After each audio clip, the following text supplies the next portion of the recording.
Trump வந்து ஒரு பலவீனமானவனை மேலும் அடிக்கிறது, பலமா இருந்தான்னா பம்மி பின்வாங்கிறது. இதே டயலாக் வார்த்தைகள் இந்த முழக்கங்கள்லாம் ரஷ்யாவை பார்த்து சொல்லுவாரா? போர் நிறுத்தத்துக்காக நாங்கள் பாடுபடலை, இந்த அடிப்படை என்ன பிரச்சனையோ அதை முடிவுக்கு கொண்டு வரணும். ஈரான் வந்து அணு ஆயுதம் தயாரிக்கக்கூடாது, அதுக்கு வந்து பேச்சுவார்த்தைக்கு வரணும். அதுக்கு வந்து ஈரான் வந்து சரண்டர் ஆகணும். சரண்டர் ஆகிற வரைக்கும் இஸ்ரேல் வந்து அடிக்கும், தேவைப்பட்டால் அமெரிக்காவும் அடிக்கும்னு சொல்றத மறைமுகமாக வந்து சொல்றாரு.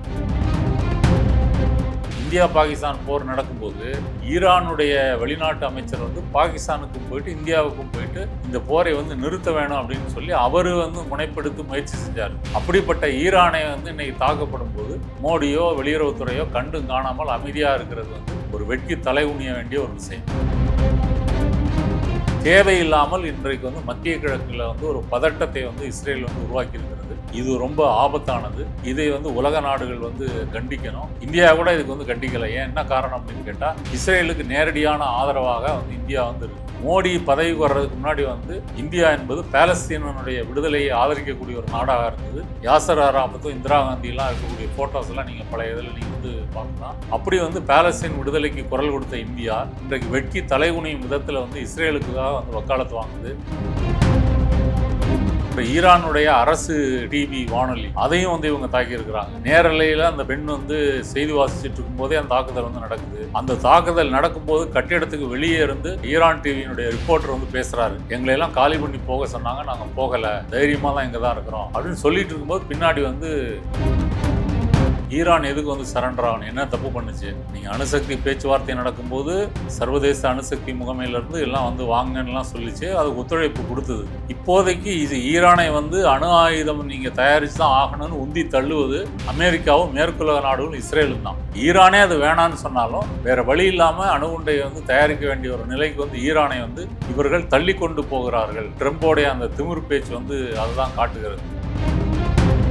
அமெரிக்கா வந்து இஸ்ரேலை வந்து ஒரு அடியாளாக வைத்துக்கொண்டு ஈரானை வந்து தாக்கி வந்து அழிப்பது அப்படின்றது அவங்களுடைய நோக்கமாக இருக்குது. நாங்கள் எல்லாம் ஏர் ஸ்பேஸ் கண்ட்ரோல் எடுத்துட்டோம், எல்லாம் தெஹ்ரானை விட்டு காலி பண்ணிடுங்க, யார் நீங்கள் இல்லை 60 நாள் வந்து நமக்கு வந்து டைம் கொடுத்தோம், இது 61வது நாள் நடத்தப்பட்ட தாக்குதல் இது, அப்போ நீங்கள் உயிர் சேதத்தை வந்து தடுக்கணும் அப்படின்னா நீங்கள் வந்து உடனடியாக வந்து ஒப்பந்தத்தில் சைன் பண்ணுங்கன்னு சொல்லி மீண்டும் மீண்டும் ட்ரம்ப் அவர் சொல்லிட்டு இல்லை. அதுக்கு யார் நாட்டாமல் பண்ண முடியும்? 60 நாள் பேச்சுவார்த்தை கூப்பிட்டு நீ வரலை அப்படின்னு சொன்னால் நீ வந்து இஸ்ரேலை விட்டு நீ அடிக்க சொல்லுவியா? உனக்கு என்ன ரைட் இருக்குது?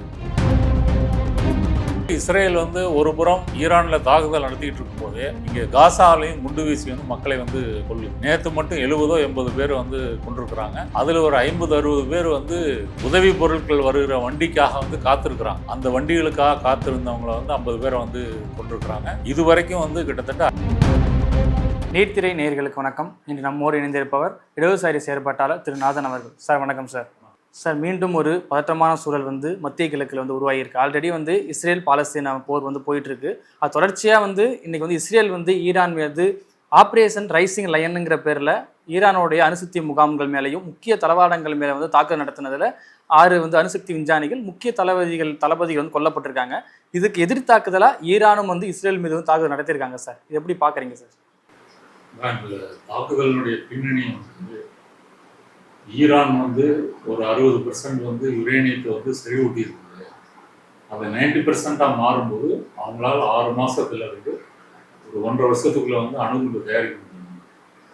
அதனால மத்திய கிழக்குல வந்து ஈரான் அணுகுண்டு தயாரிச்சுன்னா மத்திய கிழக்குக்குள்ள ஆபத்து அப்படின்னு வந்து இஸ்ரேல் வந்து அது ஒரு சப்பக்கட்டு.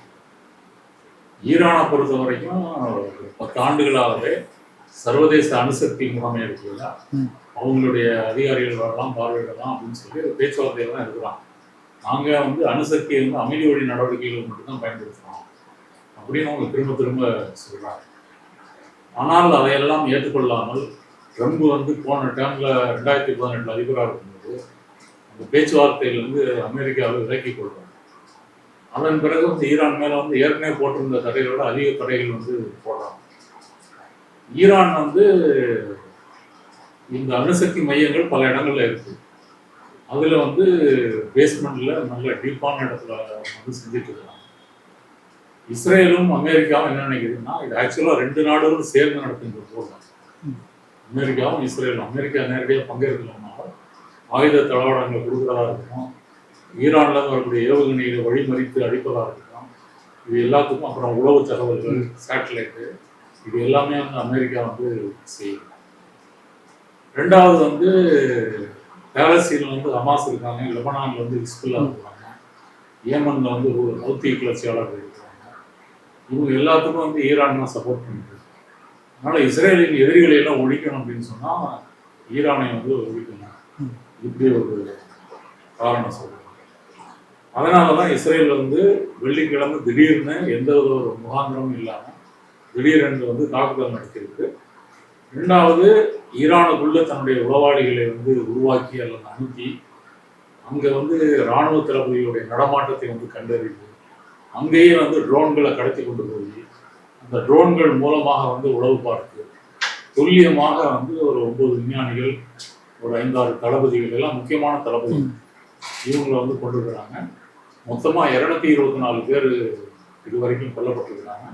அதுல வந்து 3/4 பேர் வந்து பொதுமக்கள், பெண்கள், குழந்தைகள், இவங்க எல்லாமே அடக்கம். அதன் பிறகு வந்து இந்த அணுசக்தி மையங்களை வந்து தாக்குறாங்க. அதில் உள்ள பிரச்சனை என்னன்னா, ஒரு கால் வந்து அங்கே அணுசக்தி மையங்கள் வந்து முற்றிலும் தகர்க்கப்பட்டால் அதனுடைய கதிர்வீச்சு அபாயம் என்பது சுற்று வட்டாரத்தையே வந்து பாதிக்கும். இப்போ உக்ரைன் ரஷ்யா போரில் கூட ரஷ்யா வந்து அதை வந்து செய்யலை. உக்ரைனில் இருக்கக்கூடிய அணுசக்தி மையங்களை தாக்காம சுற்று வட்டாரங்களை தான் தாக்கிட்டு இருக்கு. இதை வந்து சர்வதேச அணுசக்தி முகமையில் வந்து பலரும் வந்து சொல்றாங்க, இதை வந்து தாக்கக்கூடாதுன்னு சொல்லி. அதையும் மீறி எந்த பொறுப்புணர்வும் இல்லாமல் வந்து தாக்குது.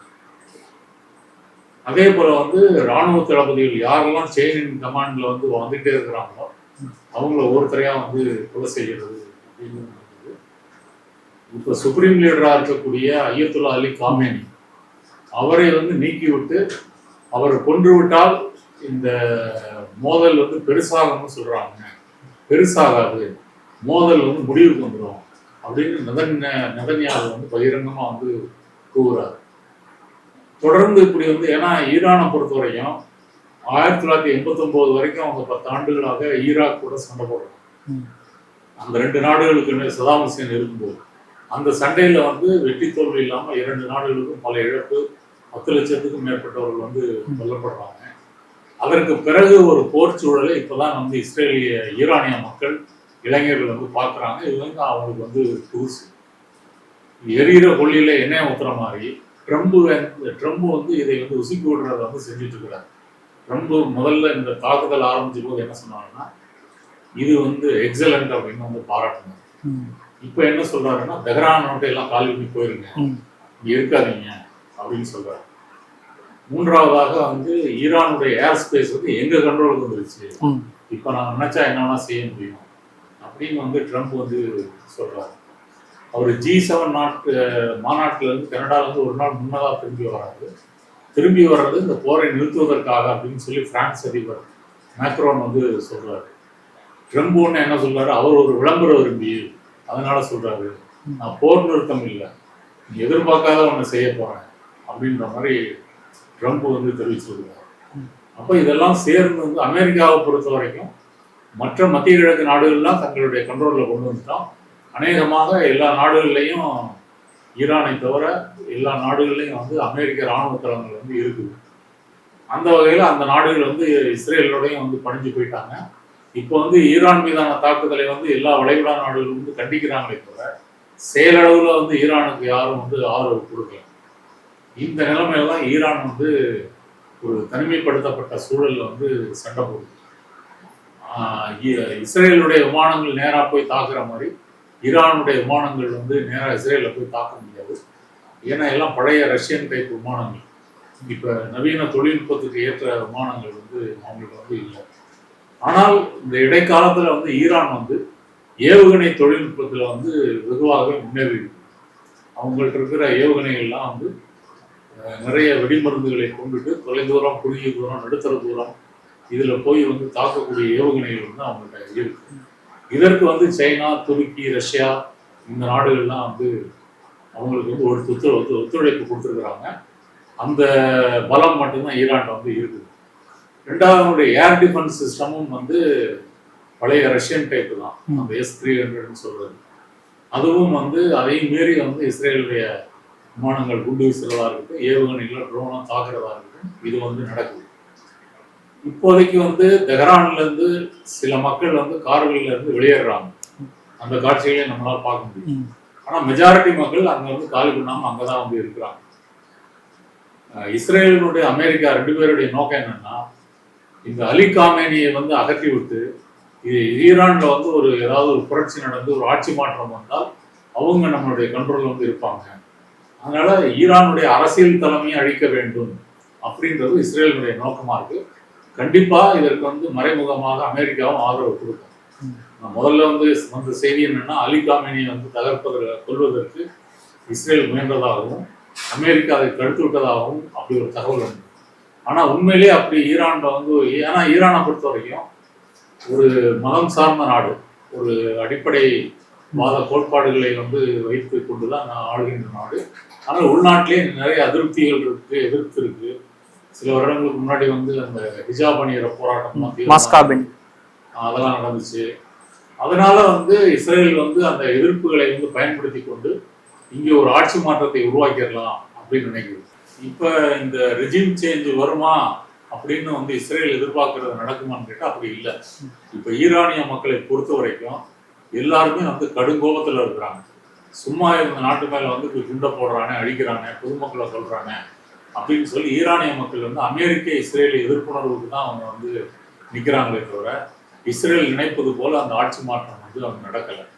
அடுத்ததாக இஸ்ரேலினுடைய ஏவுகணைகள், பேலிஸ்டிக் மிசைல்ஸ் என்பது ஈரானுடைய ஏவுகணைகள், இஸ்ரேலினுடைய அந்த ஏர் டிஃபென்ஸ் சிஸ்டம் 3 சிஸ்டம் வச்சிருக்கிறாங்க. ஏரோ, அயன் டோம், அப்புறம் இன்னொன்று.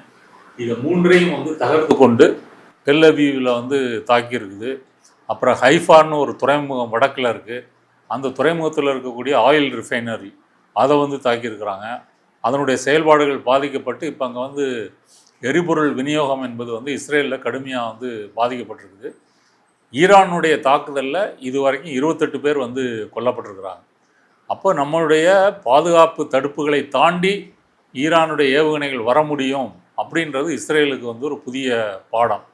இதுக்கு முன்னாடி அவங்க அப்படி வந்து எதிர்பார்க்கலை. ஈரான் வந்து ஆரம்பத்தில் நிறைய அனுப்பிட்டு இருந்தது, இப்போ கொஞ்சம் கொஞ்சமாக அனுப்புது. ஏன்னா வந்து தொடர்ந்து இந்த போர் நீடிக்கும் போது தினசரி வந்து அட்டாக் பண்ணுறதுக்கு ஏவுகணைகள் வேணும் அப்படின்ற முறையில் வந்து தாக்குது. உலக நாடுகளில், குறிப்பாக மேற்குலக நாடுகள் எந்த பொறுப்புணர்வும் இல்லாமல் இந்த இஸ்ரேல் என்ற இந்த ரவுடி ஸ்டேட்டை வந்து ஆதரிக்கிறாங்க. இந்த G7 அந்த கூட்டமைப்பில் கூட என்ன சொல்கிறாங்க, இஸ்ரேல் வந்து தன்னை பாதுகாத்து கொள்வதற்கு உரிமை இருக்கிறது, அதனால் வந்து இஸ்ரேல் வந்து தாக்கலாம், ஈரான் வந்து அணுகுண்டு அந்த சோதனைகளை வந்து நிறுத்த வேண்டும், அதனால் அதை நிபந்தனையாக வைத்துக்கொண்டு இந்த போரை வந்து இதற்கு மேல் வந்து அதிகப்படுத்தாமல் வந்து பார்க்கணும் அப்படின்னு இஸ்ரேலுக்கு ஃபுல் சப்போர்ட்டு. ஐரோப்பிய நாடுகள், நேட்டோ நாடுகள், துருக்கியை தவிர்த்துட்டு சொல்கிறேன். இப்படி இருக்கும்போது இஸ்ரேல் வந்து ஒரு புறம் ஈரானில் தாக்குதல் நடத்திக்கிட்டு இருக்கும்போதே இங்கே காசாலையும் குண்டு வீசி வந்து மக்களை வந்து கொல்லுது. நேற்று மட்டும் 70-80 பேர் வந்து கொண்டிருக்கிறாங்க. அதில் ஒரு 50-60 பேர் வந்து உதவி பொருட்கள் வருகிற வண்டிக்காக வந்து காத்திருக்கிறாங்க. உணவு மருந்துகள்லாம் கொண்டு வராங்க இல்லையா, அந்த வண்டிகளுக்காக காத்திருந்தவங்கள வந்து 50 பேரை வந்து கொண்டிருக்கிறாங்க. இது வரைக்கும் வந்து கிட்டத்தட்ட 56,000க்கும் மேற்பட்ட பொதுமக்கள் வந்து கொல்லப்பட்டிருக்கிறாங்க. 1,28,000 மக்கள் வந்து காயமடைஞ்சிருக்கிறாங்க. இன்றைக்கி வந்து காசா வந்து இஸ்ரேல் போன்ற குண்டுகளை தாண்டி பட்டினி சாவுனாலையும் வந்து ஒரு பேரழிவுக்கு வந்து தள்ளப்பட்டிருக்கு. இதிலிருந்து கவனத்தை திசை திருப்பும் விதமாகவும் இஸ்ரேல் வந்து ஈரானை வந்து தாக்குது. இதுதான் இதனுடைய பின்னணி. நான் முன்னாடி வந்து 1979க்கு முன்னாடி வந்து ஈரானும் இஸ்ரேலும் ஒரு நட்பு நாடாக தான் இருக்கிறாங்க. அதுக்கப்புறம் வந்து மன்னராட்சி வீழ்த்தப்பட்டதுக்கு அப்புறம் தான் அந்த 2 நாடுக்கான எதிர்த்தரப்பு வந்து உருவாகுது. என்ன அப்படின்னா, இந்த இஸ்லாமிய குடியரசு அமைஞ்ச உடனே வந்து இவங்க முழுக்க வந்து பாலஸ்தீன் சப்போர்ட்டாக இருக்காங்க. மற்ற அரபு கண்ட்ரீஸ்லாம் இஸ்ரேல் அங்கீகரித்த போதும் ஈரான் மட்டும் இன்னும் வந்து இஸ்ரேல் அங்கீகரிக்கலன்னு வாதம் இருக்கு இல்லையா? ஆமாம், அது வந்து உண்மைதான். 79க்கு முன்னாடி ஷா மன்னராக இருந்தபோது முதல்ல இஸ்ரேலை வந்து அங்கீகரித்த நாடே வந்து ஈரான் தான். அப்படி வந்து நெருக்கமாக இருந்தாங்க. 79ல் வந்து அந்த புரட்சி நடந்து அயத்துல்லா கோமேனி வந்து அவர் வந்து ஆட்சியை கைப்பற்றிய பிறகு ஈரான் வந்து ஒரு ஆன்டி அமெரிக்கன், ஆன்டி இஸ்ரேலாக வந்து மாறுது. இஸ்ரேலினுடைய இருப்பையே வந்து ஒத்துக்கொள்ளவில்லை. அந்த வகையில் பாலஸ்தீனத்துக்கு வந்து ஆதரவு தெரிவிக்குது. அதே போல் வந்து ஈராக் போர் நடக்கும்போது கூட அமெரிக்கா வந்து ஈராக் பக்கம்தான் ஆதரவாக இருக்குது. ஈராக்குக்கு தான் தேவையான உதவிகளை வந்து செய்யுது. அதன் பிறகு வந்து வளைகுடா நாடுகள் வந்து கடந்த 10-20 ஆண்டுகளாக ஆப்ரஹாம் அக்கார்டுன்னு ஒன்று போட்டு அதில் வந்து இஸ்ரேலோட வந்து சமாதான உடன்படிக்கைன்னு சொல்லி அப்படி பல நாடுகள் வந்து சேர்ந்துருக்கிறாங்க. சில நாடுகள் ஒரு சேர்ற ஸ்டேஜில் இருக்கிறாங்க. அப்போ தான் அந்த அக்டோபர் 23 தாக்குதல் நடந்து, ஹமாஸ் தாக்குதல் நடந்து பாலஸ்தீன் மேலே வந்து இஸ்ரேல் வந்து தாக்குதல் நடத்துது. அதனால் ஈரான் வந்து 79க்கு பிறகே இஸ்ரேலை எதிர்க்கின்ற ஒரு முக்கியமான நாடாக இருக்குது. ரெண்டாவது வந்து அமெரிக்காவை எதிர்க்கின்ற முக்கியமான நாடாகவும் வந்து இருக்குது. இது வந்து அமெரிக்காவுக்கும் பிடிக்கலை, இஸ்ரேலுக்கும் வந்து பிடிக்கலை. அப்போ ஹூத்தி கிளர்ச்சியாளர்களாக இருக்கட்டும், ஹிஸ்புல்லாவாக இருக்கட்டும், ஹமாஸாக இருக்கட்டும், இவங்களுக்கெல்லாம் அவங்க தான் வந்து உதவி பண்ணுறாங்க, நிதியோ ஆயுத உதவியோ பண்ணுறாங்க. அதனால் வந்து அங்கே அடித்தா இங்கே இவங்க வந்து பணிஞ்சு போவாங்க அப்படின்னு சொல்லி இஸ்ரேல் வந்து இந்த தாக்குதலை வந்து நடத்துது. அமெரிக்கா வந்து இது மறைமுகமாக ஊக்குவிக்குது. எந்த அளவுக்கு ஈரானை பலவீனப்படுத்த முடியுமோ அந்த அளவுக்கு இஸ்ரேல் வந்து பலவீனப்படுத்தட்டும். இல்லை 60 நாள் வந்து நமக்கு வந்து டைம் கொடுத்தோம், இது 61வது நாள் நடத்தப்பட்ட தாக்குதல் இது, அப்போ நீங்கள் உயிர் சேதத்தை வந்து தடுக்கணும் அப்படின்னா நீங்கள் வந்து உடனடியாக வந்து ஒப்பந்தத்தில் சைன் பண்ணுங்கன்னு சொல்லி மீண்டும் மீண்டும் ட்ரம்ப் அவர் சொல்லிட்டு இல்லை, அதுக்கு யார் நாட்டாம பண்ண முடியும்? 60 நாள் பேச்சுவார்த்தை கூப்பிட்டு நீ வரலை அப்படின்னு சொன்னால் நீ வந்து இஸ்ரேலை விட்டு நீ அடிக்க சொல்லுவியா? உனக்கு என்ன ரைட் இருக்குது? ஒரு இறையாண்மை மிக்க ஒரு நாட்டில் வந்து புகுந்து தாக்குவதற்கு எந்த நாட்டுக்கும் வந்து உரிமை கிடையாது. ரெண்டாவது, போர் என்பது வந்து அழிவை தான் கொண்டு வருமே தவிர அது ஆக்கப்பூர்வமாக எதையும் வந்து சாதிக்க போகிறதில்ல. அப்போ ஈரான் மாதிரி ஒரு பெரிய நாடோடு வந்து மோதும்போது அதனுடைய விளைவுகள் என்பது ஈரான் இஸ்ரேலை தாண்டி உலகம் முழுவதும் வந்து பாதிப்பை ஏற்படுத்தும். இப்போ இந்த ஹர்முஸ் ஜலசந்தி இருக்குது, அதுவும் வந்து ஓமன் ரெண்டுக்கு நடுவில் 3 கிலோமீட்டர் அகலத்தில் அந்த ஜலசந்தி இருக்குது. அதன் வழியாக தான் உலகினுடைய இந்த க்ரூட் ஆயில் எக்ஸ்போர்ட் என்பது வந்து அதன் வழியாக தான் நடக்குது. ஈரான் ஒரு கால் அதை தடுத்து விட்டால் உலகம் முழுவதும் வந்து க்ரூட் ஆயில் சப்ளை வந்து கட் ஆகும். அதனால் வந்து எரிபொருள் விலை என்பது வந்து அதிகரிக்கும். இப்போவே வந்து $73 இருந்த பீப்பாய் கச்சா எண்ணெய் வந்து இப்போ $78 வந்து உயர்ந்திருக்குது. இன்னும் உயரும் அப்படின்னு வந்து சொல்கிறாங்க. அதனால் அமெரிக்கா வந்து ஈரான் வந்து 60 நாள் பேச்சுவார்த்தைக்கு வரல, அதனால் இஸ்ரேலில் நான் வந்து சொல்லி அடிக்க சொல்லிட்டேன் அப்படின்னா இவங்க யார்? அதை கேட்க வேண்டியது ஐநா சபை. இதுதானே அவங்க தானே கேட்கணும். உனக்கு என்ன வந்து ரைட் இருக்குது? அப்போ அமெரிக்கா வந்து இஸ்ரேலை வந்து ஒரு அடியாளாக வைத்து கொண்டு ஈரானை வந்து தாக்கி வந்து அழிப்பது அப்படின்றது அவங்களுடைய நோக்கமாக இருக்குது. அதனால தான் வந்து ட்ரம்ப் வந்து இவ்வளவு பகிரங்கமாக ஒரு என்ன சொல்கிறது கொடுங்கோலர் மாதிரியாக அவர் பேசுகிறதுக்கு காரணம் இருக்குல்ல.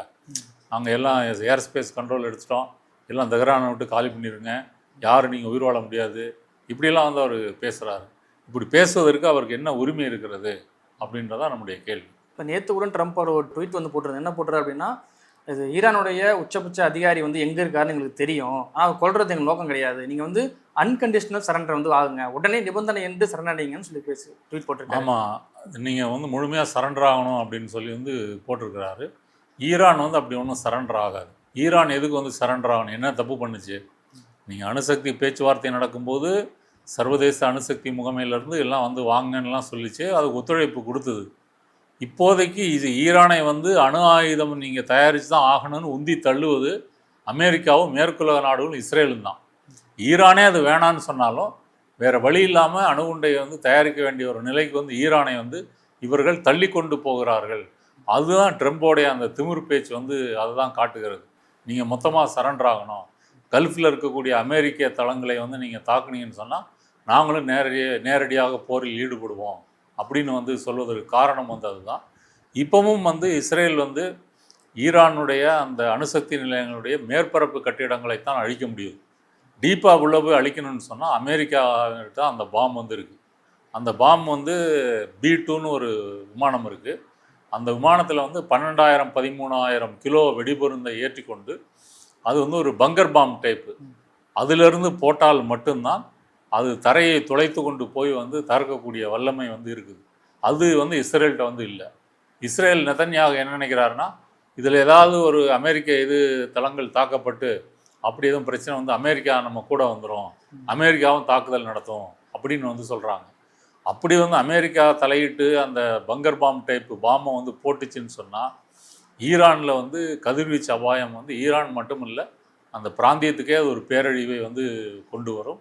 அணுசக்தி நிலையங்களை வந்து தாக்கக்கூடாது, பொதுமக்கள் குடியிருப்புகளை வந்து தாக்கக்கூடாது. அப்புறம் ஈரானுடைய அரசு டிவி வானொலி அதையும் வந்து இவங்க தாக்கியிருக்கிறாங்க. நேரலையில் அந்த பெண் வந்து செய்தி வாசிச்சுட்டு இருக்கும்போதே அந்த தாக்குதல் வந்து நடக்குது. அந்த தாக்குதல் நடக்கும்போது கட்டிடத்துக்கு வெளியே இருந்து அந்த ஈரான் டிவியினுடைய ரிப்போர்ட்டர் வந்து பேசுகிறாரு, எங்களையெல்லாம் காலி பண்ணி போக சொன்னாங்க, நாங்கள் போகலை, தைரியமாக தான் இங்கே தான் இருக்கிறோம் அப்படின்னு சொல்லிட்டு இருக்கும்போது பின்னாடி வந்து கொழுந்து விட்டு தீ வந்து எரியுது. இப்படி அவர்கள் ஈரானிய மக்கள் பொறுத்த வரைக்கும் இந்த அமெரிக்க எதிர்ப்பு, இஸ்ரேல் எதிர்ப்பு, அவர்கள் வந்து ஆக்கிரமிப்பு செய்கிறார்கள், அவர்கள் தான் அநீதியாக தாக்குறார்கள், அதில் அவங்க வந்து உறுதியாக இருக்கிறாங்க. அந்த உறுதியை குலைத்து விட்டு தான் நீங்கள் சொன்ன அந்த சுப்ரீம் லீடர் ஐயத்துல்லா அலி கோமேனியை வந்து ஒழித்து விட்டால் ஒரு ஆட்சி மாற்றம் வரும், ஒரு கலகம் வரும், மக்கள்கிட்ட அதிருப்தி வரும், எதிர்ப்பு வரும் அப்படின்னு வந்து அமெரிக்கா வந்து நம்புகிறது. அது வந்து நடப்பதற்கான வாய்ப்பு வந்து ரொம்ப குறைவு.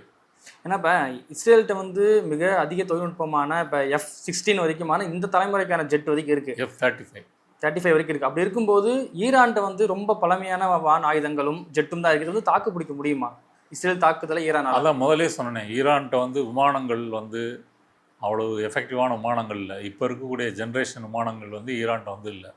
அவங்க வந்து மிசைல் டெக்னாலஜியில் தான் வந்து ரிசர்ச் பண்ணி நிறைய உருவாக்கி வச்சுருக்காங்க. அந்த மிசைல் வந்து 2000 கிலோமீட்டர் தாண்டி வந்து இஸ்ரேலில் வந்து நினைத்த இடங்களை தாக்கக்கூடிய வல்லமை வந்து அந்த ஏவுகணைகளுக்கு உண்டு. இப்போவே அதை நிரூபிச்சிருக்காங்க. இந்த துறைமுக நகரத்தை தாக்கியதாக இருக்கட்டும், அல்லது டெல்லவியூவை வந்து தாக்குறதா இருக்கட்டும், அதில் வந்து நிரூபிச்சிருக்கிறாங்க. ஈரான் நினைத்தால் இன்னும் நிறைய ஏவுகணைகளை வந்து அப்படி வந்து விட முடியும். அது வந்து இஸ்ரேலுக்கு கண்டிப்பாக ஒரு அச்சத்தை வந்து ஏற்படுத்தியது. மற்றபடி இந்த பொருளாதார தடை காரணமாக அமெரிக்காவும் ஐரோப்பிய நாடுகளும் ஈரான் மேலே பொருளாதார தடை வந்து போட்டிருக்கிறாங்க.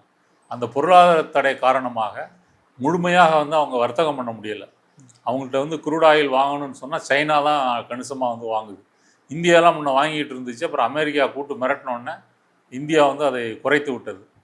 இப்படி வந்து பல சிக்கல்கள் இருக்கிறதுனால அவங்களுடைய இராணுவத்தை வந்து நவீனமயமாக அவங்களால் மாற்ற முடியல. அவங்களுடைய விமானங்கள்லாம் வந்து 70கள் 80களில் உள்ள விமானங்கள் தான். இதற்கு முன்னாடி வந்து ஒரு ஈரானிய அதிபர் இறந்து போனார் இல்லையா, இப்போ இருக்கிற அதிபருக்கு முன்னாடி அவரே வந்து ஒரு ஹெலிகாப்டர் விபத்தில் தான் வந்து இறந்து போகிறார். அந்த ஹெலிகாப்டர்லாம் 70s உள்ளது. அதனால் வந்து நவீன தளவாடங்கள் வந்து அவங்கள்ட்ட இல்லையே தவிர ஏவுகணைகள் மட்டும் ஆராய்ச்சி பண்ணி வந்து உருவாக்கி வச்சுருக்கிறாங்க. அதை வைத்து கொண்டு வந்து இஸ்ரேல் வந்து அடிக்கிறாங்க. அது இஸ்ரேலுக்கும் அமெரிக்காவுக்கும் வந்து ஒரு புதிராக இருக்குது. அவங்க நினைத்த மாதிரி வந்து ஈரானை வந்து ஒரு வழிக்கு கொண்டு வர முடியல. இந்த ஏவுகணைகள் வருங்காலத்தில் வந்து இன்னும் துல்லியமாக அதிகமாக வீசப்பட்டால் இஸ்ரேல் வந்து ஒரு சின்ன நாடு தான், கண்டிப்பாக இஸ்ரேலுக்கு வந்து ஒரு பெரும் பிரச்சனை. இப்போவே வரக்கூடிய ஏவுகணைகள் ட்ரோன்களை வந்து வழிமறித்து அழிக்கிறதுல வந்து அமெரிக்காவும் உதவி பண்ணுது. அமெரிக்காவினுடைய விமானந்தாங்கி கப்பல்கள், மற்ற போர்க்கப்பல்கள்லாம் அங்கே வந்து இருக்குது. அதிலிருந்து உதவி பண்ணுறாங்க. இந்த உதவியினால் வந்து இஸ்ரேல் வந்து தாக்கு பிடிச்சி செய்யுது.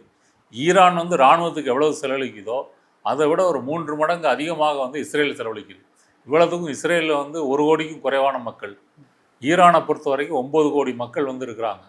இராணுவ வீரர்கள் வந்து அங்கே ஒரு 5-6 லட்சம் இருந்தாங்கன்னா இங்கே வந்து ஒரு 1.5 லட்சம், ரிசர்வ் வந்து ஒரு 2-3 லட்சம் வந்து இஸ்ரேல் வந்து இருப்பாங்க. அதனால் வந்து தரை வழியிலையும் போய் தாக்க முடியாது. தரை வழியில் தாக்கணும்னா நீங்கள் ஈராக்கு, ஜோர்டான் இந்த நாடுகளெல்லாம் கடந்து தான் நீங்கள் போகணும். இல்லை விமானத்தில் கொண்டு படை வீரர்களை இறக்கி விட்டு அப்படி ஈரானை ஆக்கிரமிப்பதும் சாத்தியமல்ல. இயற்கையாகவே ஈரானுடைய புவியியல் அமைப்புகளாக இருக்கட்டும், அப்புறம் அவங்களுடைய வலிமையான இராணுவமாக இருக்கட்டும், அது வந்து வலுவாக இருக்கிறதுனால தரைவழியில் வந்து தாக்கு பிடிக்க முடியாது. அதனால் வானிலிருந்து விமானங்கள் மூலம் குண்டு போடுவது, ஏவுகணைகளை வைத்து தாக்குவது, ட்ரோன்களை வைத்து தாக்குவது, இது மட்டும்தான் இஸ்ரேலை வந்து செய்ய முடியும்.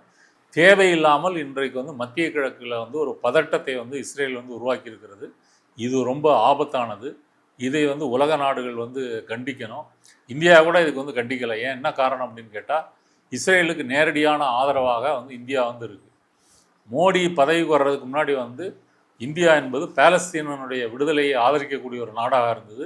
யாசர் அராஃபத்தும் இந்திரா காந்தியெல்லாம் இருக்கக்கூடிய ஃபோட்டோஸ் எல்லாம் நீங்கள் பழைய இதில் நீங்கள் வந்து பார்க்கலாம். அப்படி வந்து பாலஸ்தீன் விடுதலைக்கு குரல் கொடுத்த இந்தியா இன்றைக்கு வெட்கி தலைகுனியும் விதத்தில் வந்து இஸ்ரேலுக்காக வந்து வக்காலத்து வாங்குது. ஒரு வாரம் 10 நாள் முன்னாடி ஐநா சபையில் தீர்மானம் ஒன்று வருது, காசாவில் வந்து போர் நிறுத்தம் வர வேண்டும்னு சொல்லி. அதை 149 நாடுகள் வந்து அதை ஆதரித்து வந்து வாக்கு அளிக்கிறாங்க. இந்தியா வந்து வாக்களிக்காமல் புறக்கணிக்குது. இதுவே வந்து இஸ்ரேலினுடைய அந்த ரவுடி ஸ்டேட்டுக்கு வந்து இந்தியா ஆதரவாக இருக்குது அப்படின்றதை தான் வந்து காட்டுகிறது. அதனால் வந்து இன்றைக்கி இப்போ வந்து வளைகுடா நாடுகள், துருக்கி, சைனா, ரஷ்யா இந்த மாதிரி சில நாடுகள் மட்டும்தான் ஈரான் மீதான தாக்குதலை வந்து பேரளவுக்கு கண்டிச்சிருக்கிறாங்க. ஆனால் மேற்குலக நாடுகள் வந்து இஸ்ரேலை வந்து ஆதரிக்குது. இஸ்ரேல் என்ன செஞ்சாலும் அதற்கு வந்து வக்காலத்து வாங்குறாங்க. காசாவில் வந்து இவ்வளோ பேரை வந்து கொன்னாலும் சரி, இஸ்ரேலை வந்து அவர்கள் வந்து கண்டிப்பதற்கு வந்து தயாராக இல்லை. இதுதான் வந்து நிலைமை. காசா அது போற பின் நிறுத்த சொல்லி அந்த ஐநால கொண்டு வந்த தீர்மானத்துல வந்து இந்தியா பின்வாங்கிச்சு இல்லையா? அதை ஒட்டியே வந்து ஈரான் புறக்கணிச்சது. புறக்கணிச்சிருக்கு. அதை ஒட்டியே இப்ப இஸ்ரேல் ஈரான் இந்த மோதலை ஒட்டி ஷாங்காய் கூட்டமைப்பு சார்பாக ஒரு அறிக்கை வந்து வெளியிடப்படுது. அந்த அறிக்கையில வந்து எந்த ஒரு கருத்துமே சொல்லாம இந்தியா வந்து ஆமாம், அதில் இந்தியா வந்து கருத்து சொல்லலை. இஸ்ரேலுக்கு ஆதரவாக இருக்குது. இஸ்ரேல் வந்து நமக்கு இராணுவ ரீதியாக நிறைய உதவிகள் வந்து இந்தியாவுக்கு பண்ணியிருக்கு.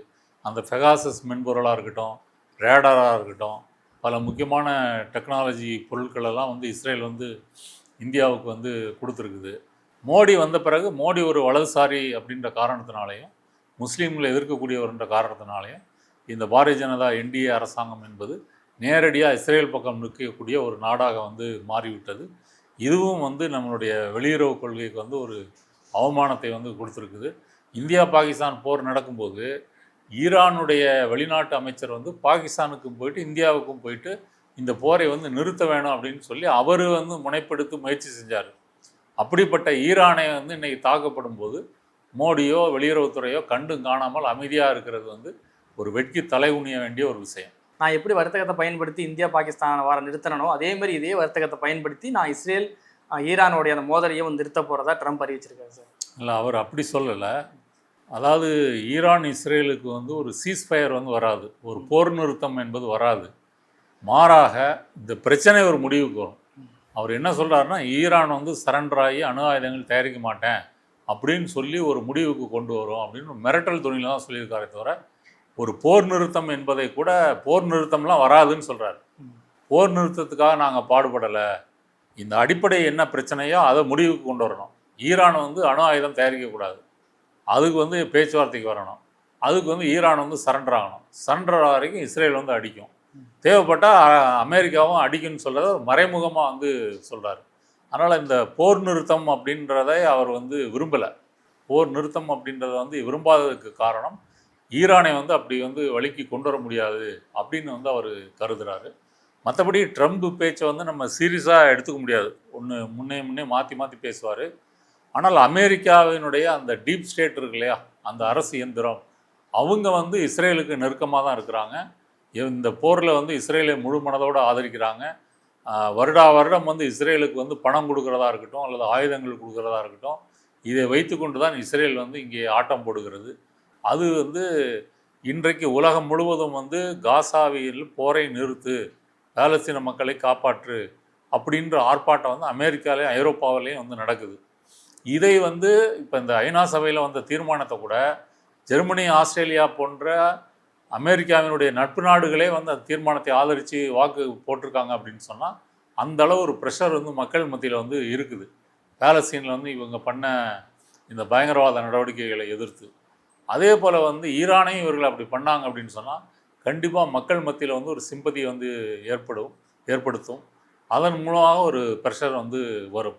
அதனால் ட்ரம்ப் வந்து ஒரு பலவீனமானவனை மேலும் அடிக்கிறது, பலமாக இருந்தான்னா பம்மி பின்வாங்கிறது, இதே டயலாக்கு வார்த்தைகள் இந்த முழக்கங்கள்லாம் புட்டினை பார்த்து சொல்லுவாரா, ரஷ்யாவை பார்த்து சொல்லுவாரா? அப்போ ரஷ்யாவை பார்த்து ஒன்றும் சொல்ல முடியலை. ரஷ்யா உக்ரைன் போகிற வந்து ஒரு நாளில் 24 மணி நேரத்தில் நிறுத்திடுவேன்னு சொன்னார். ஒன்றும் கிளிக்க முடியல. அங்கே புட்டின் போடா, நீ வேலையை பார்த்துட்டு போ, நான் பார்த்துக்கிறேன் அப்படின்ற மாதிரி இவரை வந்து நோஸ்கட் பண்ணி விட்டார். அதனால் ஈரான் வந்து ஒரு பலவீனமான நாடாக இருக்குது, பொருளாதார தடை போட்டிருக்கிறோம், இப்படி சுற்றி வளைத்து எல்லா விஷயங்கள்லேயும் வந்து அது சுற்றி வளைக்கப்பட்டிருக்குது. அடுத்தது வந்து ஈரானில் வந்து ஷியா பிரிவு முஸ்லீம் மக்கள் இருக்கிறாங்க, மற்ற வளைகுடா நாடுகளில் வந்து சன்னி பிரிவு மக்கள் வந்து இருக்கிறாங்க. அதனால் அந்த நாடுகளும் நம்மளை வந்து ஆதரிக்கும், அந்த நாடுகளில் நம்மளுடைய இராணுவ தளங்கள் வந்து இருக்குது. இப்படி எல்லா வசதிகளையும் வாய்ப்புகளையும் வைத்து கொண்டு தான் இவர்கள் ஈரானை வந்து ஆட்சி மாற்றத்திற்கும் அவங்களுடைய அணு சக்தி மையங்களை அழிப்பதற்கும் இராணுவ தலைமையை அழிப்பதற்கும் அவர்கள் வந்து பாடுபடுகிறார்கள்.